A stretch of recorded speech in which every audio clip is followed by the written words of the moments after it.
Hello and welcome to Let's Play Destroy All Humans 2020, of course. I'm your host, and today it's time for episode number 5, which is Televisions of Doom. Or rather, the fifth mission is Televisions of Doom. We're doomed! Anyway, so this mission was obviously in the original and it's changed a teeny tiny bit. Obviously they remastered all the introductions and the cutscenes and all that sort of stuff. But pretty much this mission is near enough the same. I'm going to shut up for the cutscene in a moment, however. I would like to be a little bit more positive about this because I do enjoy playing this game. I hope you don't get the impression that I don't, because that's not what it is at all. I don't dislike this game. I just think that in some places it is a little bit rough, but so was the original. Anyway, here we go.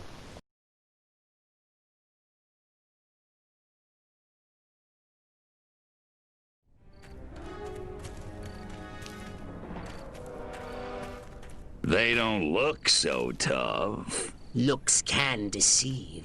These urban humans are savvier, grittier, Stringier. harder to fool.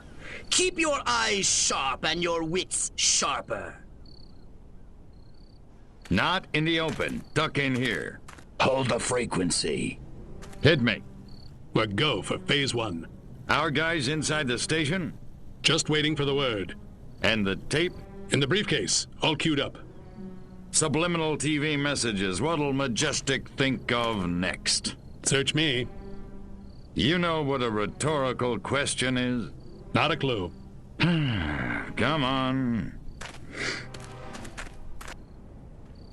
Those black suits again. What's a Majestic? I'm not certain, but it gives me an idea, Crypto.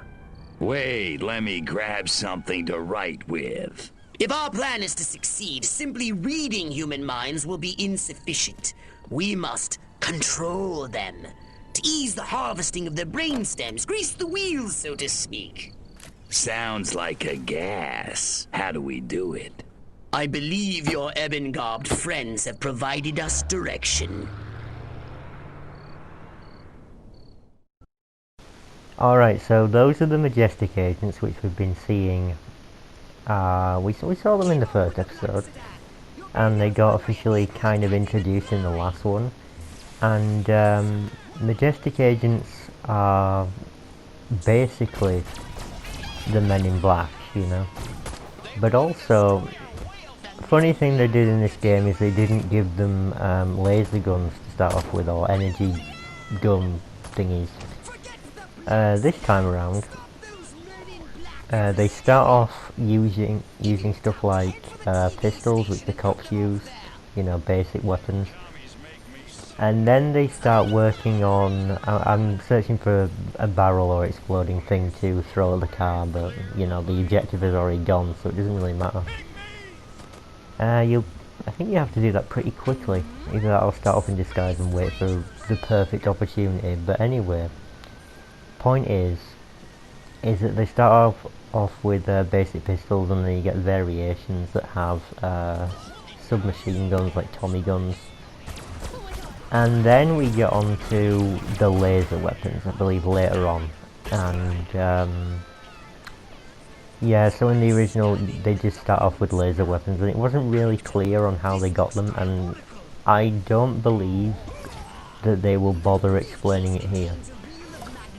We can only assume that they, you know, it's either an advanced government weapons program, or maybe they've been reverse engineering alien technology from other aliens that have visited the planet. I don't know. But yeah, I mean, the lore behind this is kind of not that important, really. I mean, they're just enemies. However, it would be nice to know how they got those laser guns. Maybe it's explained somewhere, in some bizarre leaked article or whatever, I don't know. That's how it seems to be these days, in the days of the internet, you know. Information isn't really explained in game as much. Anyway, here's the most pointless cutscene in history. You ready? Here we go.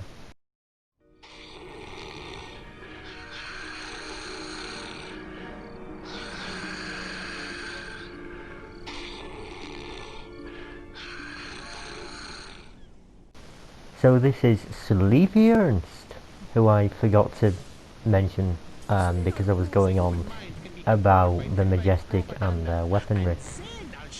But yes, this is Sleepy Ernst. Sleepy Ernst.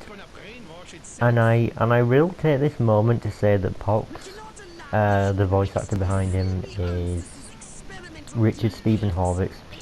Yes, he has been in Invader Zim. Yes, he was also Raz from Psychonauts and lots of other different roles that he's been in. Mostly playing neurotic kind of characters, or brainy ones, you know, very smart ones. And obviously Invader Zim, the maniacal alien invader, you know, that from that cult classic of a cartoon. Which I remember, I remember it, I just don't have much of a strong connection to it as other people. And thing about Invader Zim, I will just keep going. The cutscenes will interrupt me from talking, but Invader Zim, people consider it a very dark cartoon. I believe originally it was going to be much darker and much more adult in nature, but obviously networks and CEOs, they disagree with the stuff. So yeah, but it was originally supposed to be a little bit different. Alright, Crypto, here's the plan. We're going to use this television thingy ourselves to subjugate humanity to the indomitable will of the Furon Empire! If you can bend the antennae in the direction of the mothership, they'll be in the perfect position to receive my Furon mind control transmissions. That's the good news. So now we have to bend the antenna on the roofs of the houses to receive a message from the mothership. Which I've always found kind of weird, because a mothership is the big ship that all the little ships go to, basically in science fiction. But I think at one point they mentioned that there are other motherships, so like this is a mothership, it's one of many. I believe in the second game they had a little thing where they were trying to get back home by contacting the Furon homeworld. I mean, I know this is kind of spoiling it, but to be honest, the second game came out in 2006, so it's been a long time since then. I don't really mind spoiling games after that long. I think it's acceptable after that much time has passed to just, you know, say everything. Won't really reveal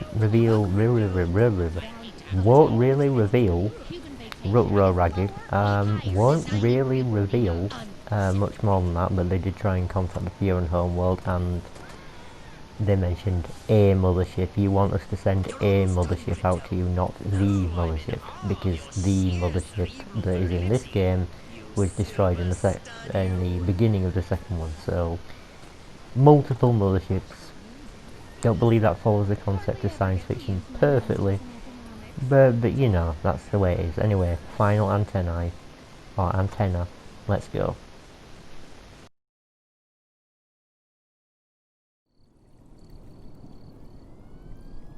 Here we go. Beginning transmission. Furon signal downlink successful. Oh, this is smashing. Alright, I'm increasing the power. Wait! Crypto! The signal is too strong! Humans are weak! Their minds can't take that kind of amplitude! Quickly, Crypto! You've got to bend the antennae before they... Ooh, that has to hurt. Ew. Disgusting. Crypto? Crypto! Where did you go? Snack time.